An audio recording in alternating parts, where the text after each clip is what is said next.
Hi, hope everyone had a great day today. Sorry this is getting to you so late, but sometimes it's difficult to record whenever you have a house full of kiddos. So we're going to do this now together, right Layla?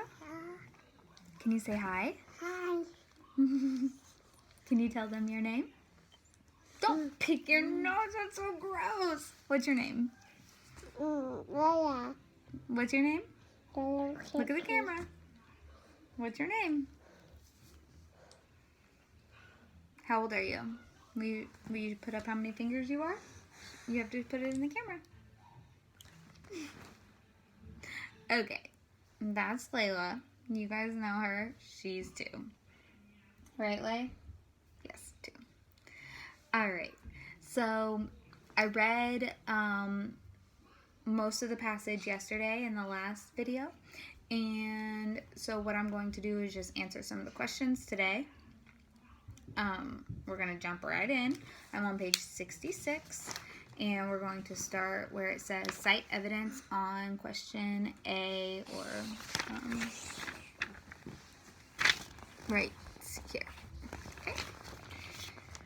A says, in science, one discovery or accomplishment often leads to another. Underline the sentences that help you infer why Americans started thinking about sending a man to the moon.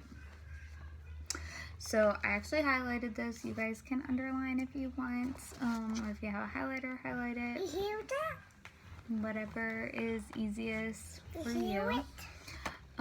But the ones that I highlighted. Mickey Mouse? You hear the Mickey Mouse? I hear Mickey Mouse. Do you want to go watch it upstairs?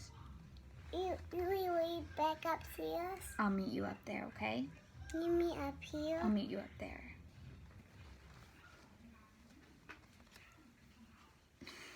Okay, so I highlighted paragraph 14. It says, meanwhile, the United States launched 2 monkeys into space and recovered them from a splash landing in the Atlantic Ocean. And then I underlined the first sentence in paragraph 15.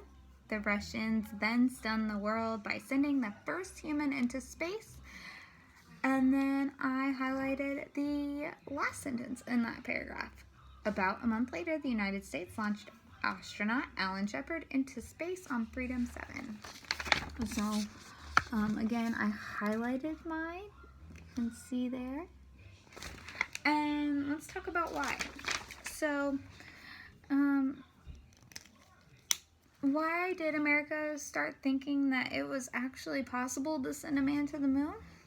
Well, the first reason, they had already launched 2 monkeys into space, and they came back successfully.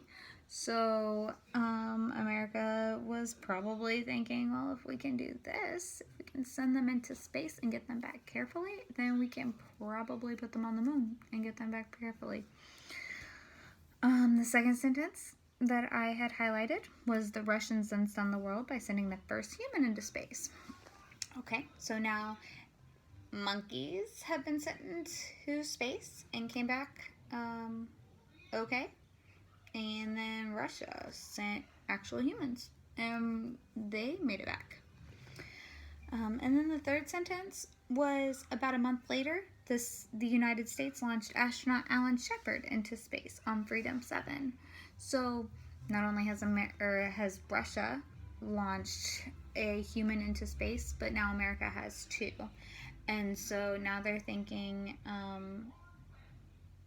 if these things can be accomplished, then it is likely that we can accomplish putting a man on the moon.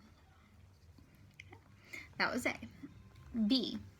Which American accomplishment would lead to bringing astronauts safely back from space? Double underline this and explain how you use this information to make your inference. Remember, an inference is just an educated guess. So what we read, we're going to use the information that we have and use that to form an educated guess or opinion. So that one, I actually just underlined paragraph 14 again. So if you had a highlighter and you just want to underline 14 again, or if you want to put like a double line under 14, you can do that. So there's what mine looks like. See, I highlighted and underlined. So the reason I underlined that is that I infer that whenever the United States was able to successfully put monkeys in space and bring them back okay, that they thought that they could probably send a man to the moon. I infer that that was a huge thing for them, and also that they had put an actual astronaut into space and he returned.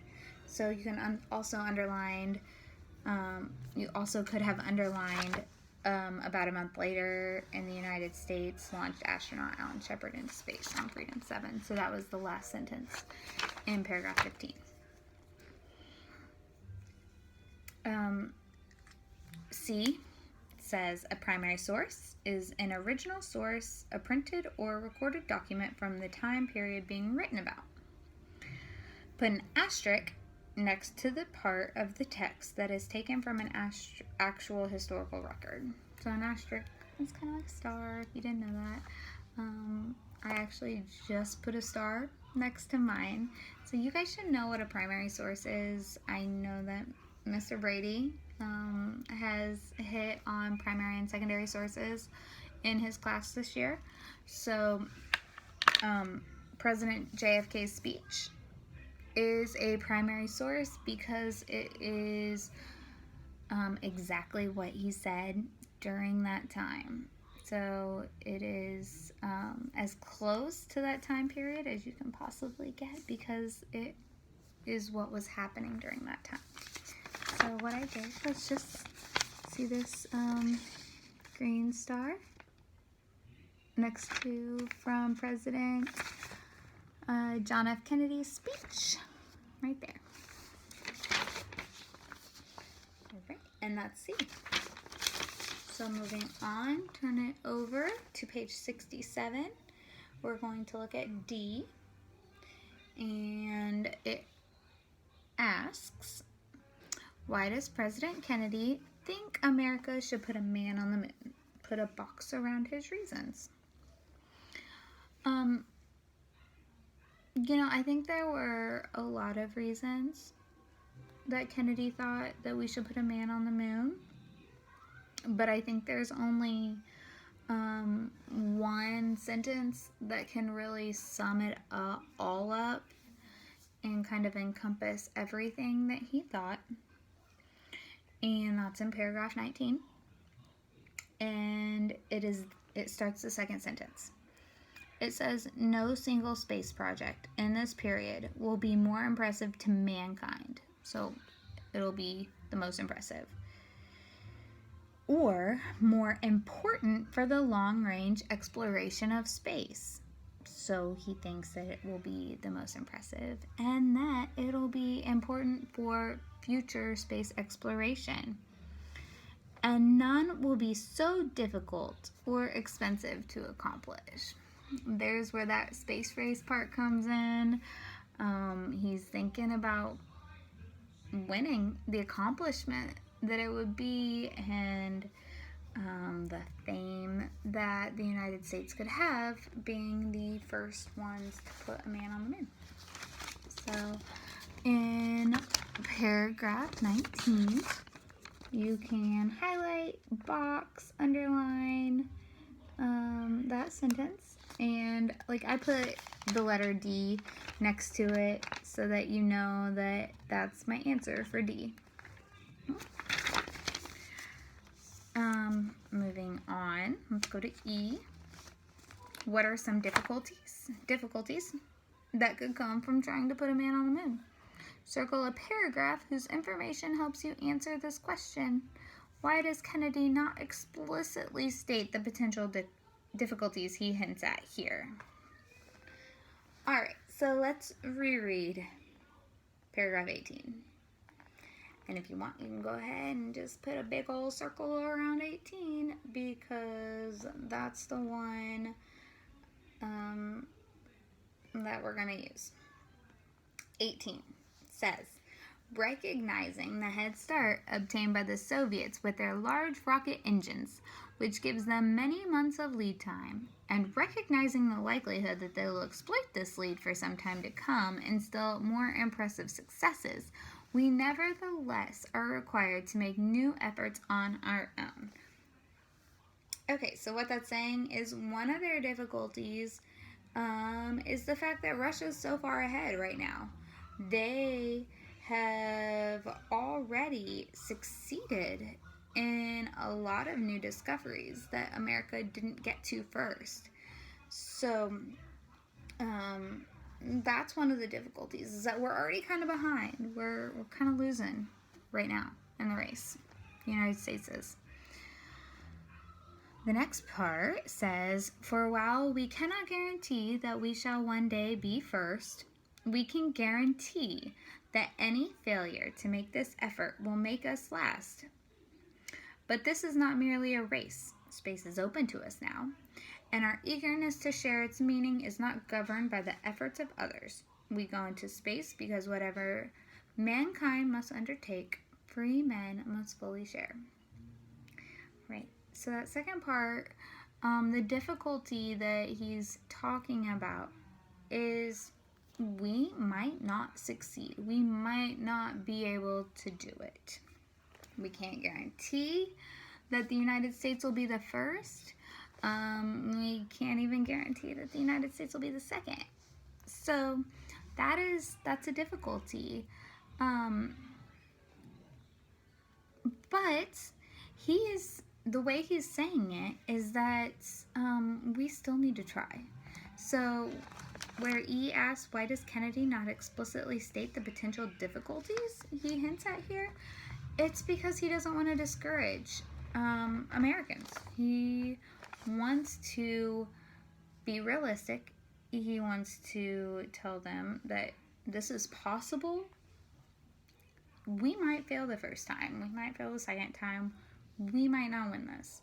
But whatever happens, we are going to gain knowledge and be better because of it. So that's E. And I'm going to move on.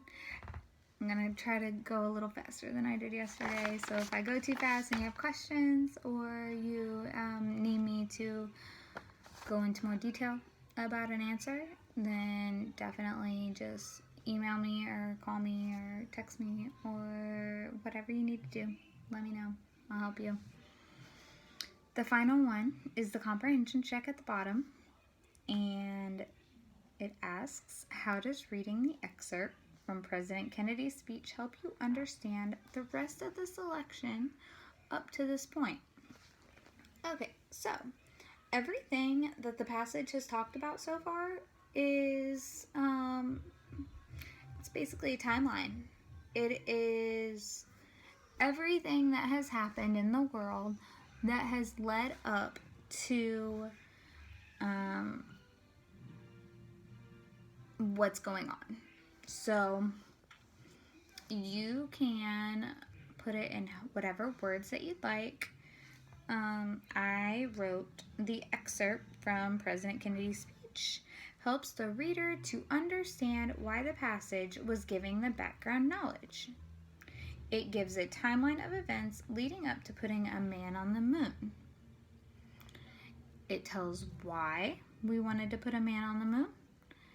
And it also explains the accomplishments that had already been achieved that led to us believing we could put a man on the moon. Okay, so we are going to stop there at the comprehension check on page 67. Tomorrow I will come back and we'll read 68 together and go over these questions. And then I think we have a little bit more, and then we're close to being done with Man on the Moon. But what's exciting is the first man on the moon. I'm sure some of you have heard of this person, Neil Armstrong. You went to the same college that I did. Go Purdue. Boil her up. You guys have a great day, and I will talk to you soon. I hope you have a good night. And I have another child here saying hello. And I never said nothing. he never said nothing. That's not how you say it. That's a double negative. Right? What? Double negative? Like that. Don't listen. Bye. All right. Have a great day. Bye, guys.